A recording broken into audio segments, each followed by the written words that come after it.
Sifare taliba MLA tara kaya kuina kanka kiyudagi.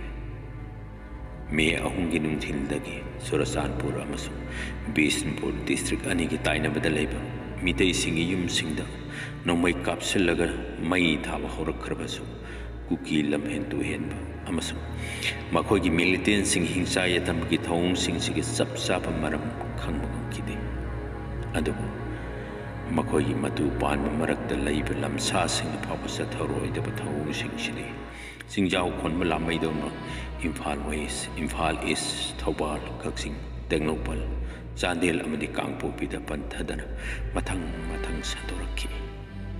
Mitay singi yung kay dukan, hotel amadi kaithel sing tumnaba may thabadagi hendoraktana.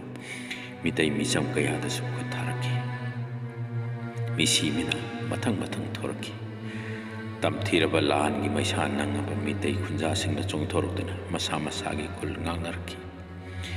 Nakal anigi marakta thoaning daba yangai tahai drapa thodok sing manam thoksilaki adu kuki phurup na konsinba singi apikpa phurup singni hingsa bagi salo lorki bagi maram me tarani thoi lising ani kulum doida ni tana lebak miyamna khangki tarani thoi suba Manipur Legislative Assembly mikal lising ani kunni thoigi Rizal Lauthol Matungdagi BJP Chief Minister N. Birena Lusinga Iba Laingaksida Minister Aniyauna Kuki Fruki MLA Tarara Makoigi Damak Constitution of India Gi Makada Manipur Dagi Separate Administration Pigadavani Haibaki Demand Makoi Tara Punakuya Piduna Me Tarani Toinu Misida Toropa Zero Lamana Talaki Manipur Gamakoiga Yumlo Nana Leminasi Haraki Numisi kaktada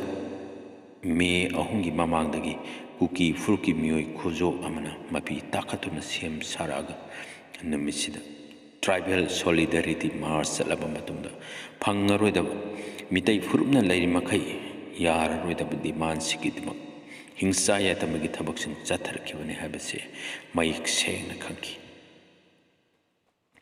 me tarani thoida minister ani yauna MLA Tarana Tamthirba Lansigi Maram Pona Lauthorkiba Asina Suloikidi. Me Taramangata demand Sibu Haiduna Taksinba Aiba Serol Ama Home Minister Amit Shah the Pisanki. Makataba Makoitaragi Atopa Kongtang Singshu Tanaki. Adabu Loina Koto Ludrabasu.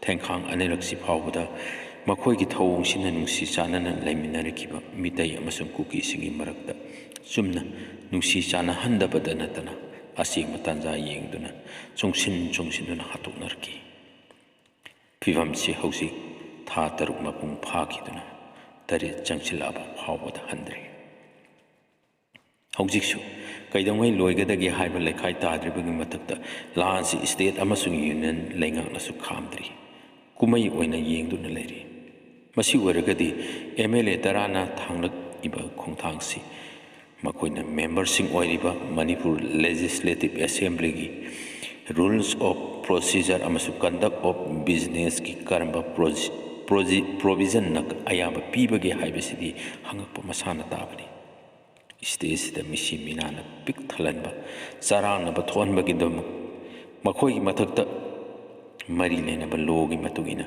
thabak lokhalaga chara pipam thoktabra tawdi habenati tawi veteran politician or joiner petitioner or to wakalapatagi assembly gi privileges amasung ethics committee ne thabakara hagulamki adu ningtham tha changapanar kaino phamjalaga ngaren haugi baduna tawkre adu hangdabadi yadri irang maisuraiba MLA tarabu kayam kuina kan khidoino khangdreda ngamsa asengba haire sawi Taudo Topati Taurti.